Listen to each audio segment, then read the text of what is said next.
cartoon story where every tale comes to life. সময় এক গাছে থাকতো এক চালাক বানর। গাছটা ছিল ভরা সুস্বাদু ফল দিয়ে। একদিন এক ক্লান্ত আর ক্ষুধার্ত কুমির সাঁতরে এসে পৌঁছালো সেই গাছের নিচে। ও কুমির ভাই, তুমি তো একেবারে ক্লান্ত দেখাচ্ছ।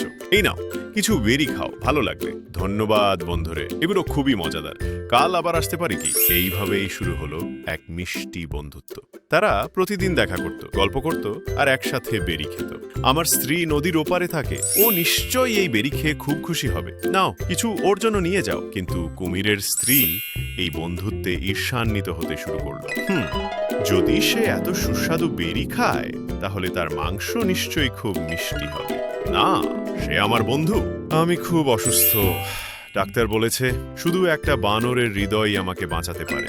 বন্ধুত্ব আর ভালোবাসার মধ্যে দোটানায় পড়ে কুমির করলো এক ভুল সিদ্ধান্ত। বন্ধু, আমার স্ত্রী তোমার জন্য সুস্বাদু খাবার রান্না করেছে, চলো আমার পিঠে উঠে বসো। ওয়াও, দারুণ ব্যাপার তো। চলো চলো। কিন্তু নদীর মাঝপথে কি হচ্ছে রে ভাই?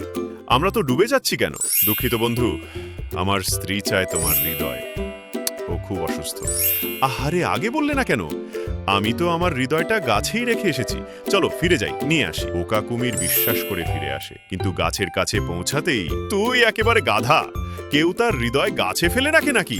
যা গিয়ে বল তুই এক বোকা স্ত্রীকে বিয়ে করেছিস। এইভাবে চালাক মানুষ শান্ত থেকে তার বুদ্ধি দিয়ে বিপদ থেকে। এই গল্পটা আমাদের একটা খুব গুরুত্বপূর্ণ জিনিস শেখায়।